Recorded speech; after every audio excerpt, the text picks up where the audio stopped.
Então tá, eu vou contar o caos absurdo de quando eu fui levar a minha gatona pra comer no restaurante japonês. Nesse, né? Comer um sashimi, relaxar, fazer aquela moral com a gata. Aí foi isso. Era pra ser bom, mas começou a dar uns perrengues lá. Lugar mó estranhão, eu não sei, não gostei. Achei bem esquisito, na real. E além de tudo, o negócio tá meio imundo, bem tudo engordurado, assim, as mesas engorduradas, cadeira engordurada. Achei que fosse uma pastelaria, aquele negócio lá tava bem zoado mesmo. A higiene não era prioridade ali, com certeza. Aí chegou o cardápio, mas era caro. Eu pensei que ia ter que fazer um financiamento pra pagar aquela janta. Falei, ô louco, tá, custar caro impressionar a gata. Aí depois que a gente fez o pedido, sem brincadeira, deve ter demorado mais de 1 hora pra chegar. Tinha um dogão na esquina, eu pensei, eu vou lá rapar um duplo lá que eu tô faminto. Mas aí finalmente chegou então a comida. Eu pensei, bom,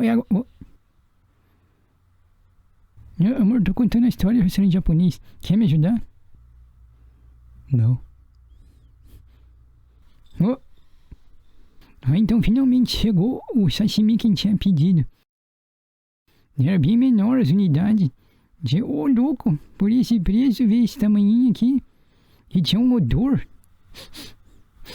Um odor meio azedo, assim, sabe? Meio. Não era bem meio, era bem azedo. Eu perguntei pro garçom, eu falei, é normal isso aqui? Aí o cara respondeu, os caras tinham um atendimento péssimo, pior de todos.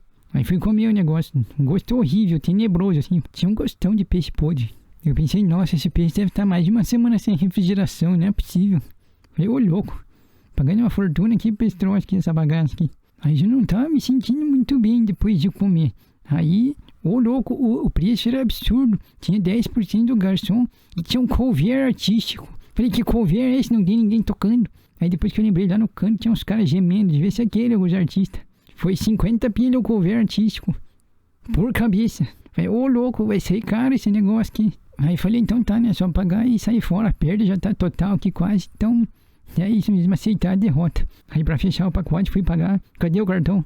Não tá achando o cartão, perdi o cartão em algum lugar. Foi uma fiasqueira absurda. Aí já saímos de lá com aquela pressão abdominal considerável, que depois se transformou numa intensa disenteria. E assim, enchendo o vaso. Aí depois descobrimos que ele tava com uma infecção alimentar. Ô louco. Ficou 3 semanas de cama. Negócio de outro mundo, assim, do além mesmo. Aí isso, depois que foi um total fiascão ali ir no restaurante japonês. Aquele sashimi ali foi só perrengue mesmo. Mas tá tudo bem. A vida continua, né? E pra fechar, agora comecei a receber uns trotes aí.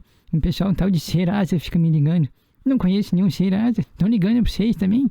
Acho que é golpe, né? Eu bato o telefone na cara mesmo. Fica me ligando. Serasa, não conheço ninguém com esse nome, né? É isso, cuidado com os restaurantes japoneses aí. O sashimi é perigoso.